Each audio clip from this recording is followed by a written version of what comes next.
Hello, എല്ലാവർക്കും ആദീസ് പ്ലാനറ്റിലേക്ക് സ്വാഗതം. അപ്പോൾ നിങ്ങൾ തമ്പനയിൽ കണ്ട പോലെ പൂരത്തിനിടയ്ക്കുള്ള ഒരു താലപ്പൊലിക്കാണ് കേട്ടോ ഞങ്ങൾ വന്നിട്ടുള്ളത്. വേറെ എവിടേക്കുമല്ല, നമ്മളുടെ തൂത ഭഗവതി ക്ഷേത്രത്തിലേക്ക് തന്നെയാണ് കേട്ടോ. അപ്പോൾ ഇങ്ങനെ പിള്ളേർ ലൈറ്റൊന്നും തെളിഞ്ഞിട്ടില്ല കേട്ടോ. അത് ഈ ആരാധനയുടെ ടൈമായിരുന്നു ഞങ്ങൾ ചെന്നപ്പോൾ. പിന്നെ അതേ ലൈറ്റൊക്കെ ഇട്ടു. അങ്ങനെ ഇങ്ങനെ ഞങ്ങളവിടെ ഇങ്ങനെ വെയിറ്റ് ചെയ്തിരിക്കുകയാണ്. അമ്പലത്തിലൊക്കെ കയറി തൊഴുതു. ഓരോന്ന് എല്ലാവരും ഉള്ളിലേക്ക് പോകുന്നു, വരുന്നു. ദേ നമ്മുടെ ആന അവിടെ നിൽപ്പുണ്ട് കേട്ടോ, കാണുന്നുണ്ടോ? ആനേനെ കണ്ടോ? അങ്ങനെ ഞങ്ങളവിടെ ഓരോ ചടങ്ങിനൊക്കെ വേണ്ടി കയറി സ്ഥലമൊക്കെ പിടിച്ചു. പരിപാടികളൊക്കെ കാണാൻ വേണ്ടിയിട്ട് നമ്മൾ ആദ്യം തന്നെ കയറി സ്ഥലമൊക്കെ പിടിച്ചു. ദേ ആദിക്കുട്ടി ഇരിക്കുന്നുണ്ട്. അപ്പോൾ ഈ അമ്പലത്തിനകത്ത് ഓരോ പരിപാടികളൊക്കെ തുടങ്ങിയിട്ടുണ്ട്. വെളിച്ചപ്പാടം ഒക്കെ വന്നിട്ടുണ്ട്. അപ്പോൾ ഇങ്ങനെ അമ്പലത്തിന് ചുറ്റും വലം വെച്ചിട്ട് അവർ പുറത്തോട്ട് വരികയാണ്. കാരണം വേറെ പാനവേല എന്ന് പറഞ്ഞിട്ട് ഒരു വേലക്കാർ പുറത്ത് വന്ന് വെയിറ്റ് ചെയ്യുന്നുണ്ട്. അപ്പോൾ അവർ ആനയിച്ച് കൊണ്ടുവരുന്നതിന് വേണ്ടിയിട്ട് ക്ഷേത്രത്തിലുള്ളവർ പോവുകയാണ്.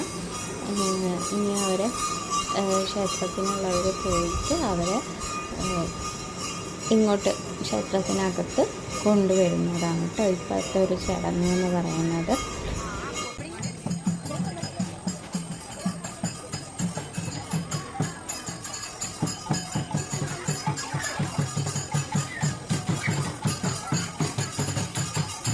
അപ്പോൾ ഇതാ അങ്ങനെ അവർ ക്ഷേത്രത്തിനകത്തേക്ക് കയറുകയാണേ.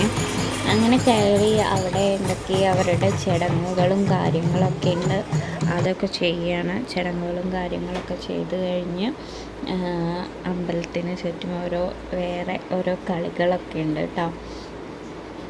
അതൊക്കെ ഞാനിങ്ങനെ എടുത്തു വെച്ചിട്ടുണ്ട്.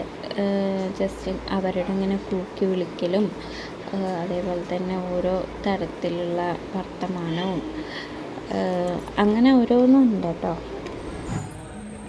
അപ്പോൾ അതേ ഇങ്ങനെ ഒരു കളിയൊക്കെ നടക്കുന്നുണ്ട് കേട്ടോ. നിങ്ങൾ കണ്ടിട്ടുണ്ടോ ഇങ്ങനെ ഒരു കളി? ഇതിനെ പാനക്കളി എന്നാണ് കേട്ടോ പറയുന്നത്. ഓരോ സ്റ്റെപ്പ് അവർ ആ കൊട്ടിനനുസരിച്ചിട്ട് ഓരോ സ്റ്റെപ്പ് വെച്ചിട്ട് അമ്പലത്തിന് ചുറ്റും നടക്കുവാണേ. ഈ പാനക്കളിയിൽ എന്താ വിവരിക്കുന്നത് എന്ന് വെച്ചാൽ നമ്മുടെ ഭദ്രകാളി ദാരികാസുരനെ വധിക്കുന്ന ഒരു കഥേനെ നറേറ്റ് ചെയ്യുകയാണ് ചെയ്യുന്നത്. അതായത് ദാരികാസുരനെ വധിക്കുന്നത് ഈ ഒരു കളിയിലൂടെ അവർ എക്സ്പ്ലെയിൻ ചെയ്ത് കൊടുക്കുകയാണ് കേട്ടോ എല്ലാവർക്കും വേണ്ടിയിട്ട്. അങ്ങനെയാണ് പാനകളിയുടെ ഒരു കഥ എന്ന് പറയുന്നത്. പിന്നെ കൂടുതലായിട്ടും ഈ ഒരു ആർട്ട് ഫോം കളിക്കുന്നത്, ഈ ഒരു കളി കളിക്കുന്നത് നായർ സമുദായത്തിൽപ്പെട്ട ആളുകൾ തന്നെയാണ് കേട്ടോ. അതൊക്കെയാണ് ഈ ഒരു കളിയുടെ പ്രത്യേകത. അന്നേ ദിവസം അവരാണ് ഇതിൻ്റെ മുഴുവൻ ചുമതലകൾ ഏറ്റെടുത്ത് ആ ദിവസത്തെ ഭംഗിയാക്കുന്നത് കേട്ടോ. അപ്പോൾ പലതരത്തിൽ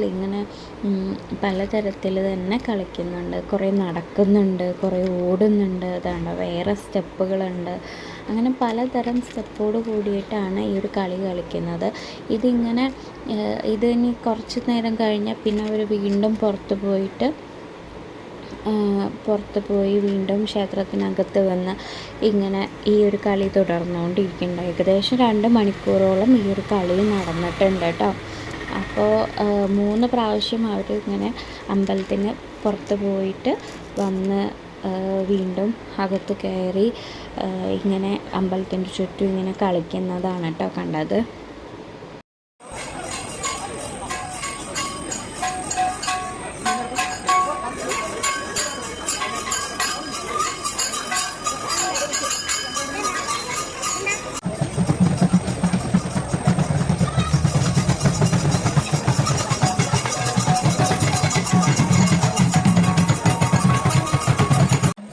പിന്നെ അതൊക്കെ കഴിഞ്ഞ് കുറച്ച് കഴിഞ്ഞപ്പോൾ 2 ഭൂതങ്ങൾ വരുന്നുണ്ട് കേട്ടോ. ഭൂതം കളിക്കുന്നതിന് വേണ്ടി വരികയാണേ. അങ്ങനെ ഭൂതങ്ങൾ വന്ന് അമ്പലത്തിൻ്റെ മുൻവശത്ത് നിന്നിട്ടാണ് കളിക്കുന്നത് കേട്ടോ. അപ്പോൾ എല്ലാവരും അത് കാണാൻ വേണ്ടി വെയിറ്റിംഗ് ആയിരുന്നു. അപ്പോൾ അതൊക്കെ കണ്ടു. അതുട്ടിക്ക് ഇങ്ങനത്തെയൊക്കെ കാണുന്നത് നല്ല ഇഷ്ടമാണ് കേട്ടോ. അങ്ങനെ പേടിയൊന്നുമില്ല. അപ്പോൾ ഇങ്ങനെ ഭൂതങ്ങൾ വന്നിട്ട് അവരുടെ കളിയാണ് കേട്ടോ. ഇനി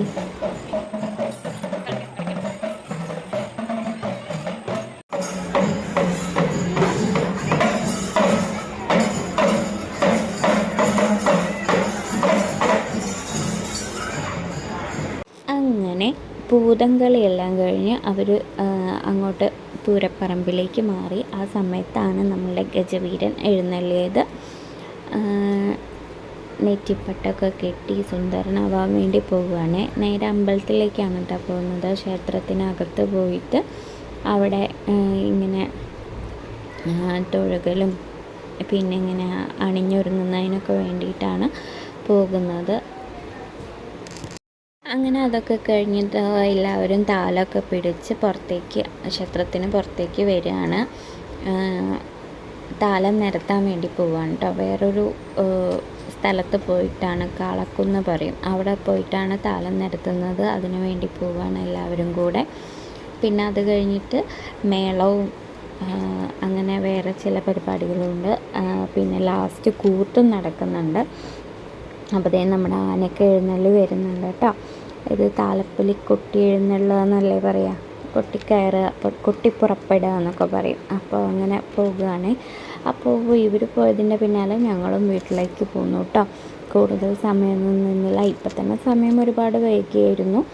പിന്നെ ഞങ്ങളും അങ്ങനെ വീട്ടിലേക്ക് പോന്നു.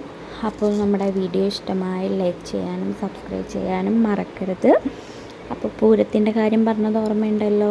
മെയ് 13, 14 തീയതികളിലാണ് നമ്മുടെ പൂരം. അപ്പോൾ എല്ലാവരും വരിക, കാണാൻ ആഗ്രഹമുള്ളവരൊക്കെ പൂരത്തിന് വരിക കേട്ടോ. അപ്പോൾ ഇത്രയൊക്കെയുള്ളൂ വീഡിയോ. അപ്പോൾ വീഡിയോ ഇഷ്ടമായ ലൈക്ക് ചെയ്യൂ, സബ്സ്ക്രൈബ് ചെയ്യൂ. എന്തെങ്കിലും അഭിപ്രായം പറയാനുണ്ടെങ്കിൽ കമൻറ്റ് ചെയ്യൂ കേട്ടോ. അപ്പോൾ താങ്ക് യു.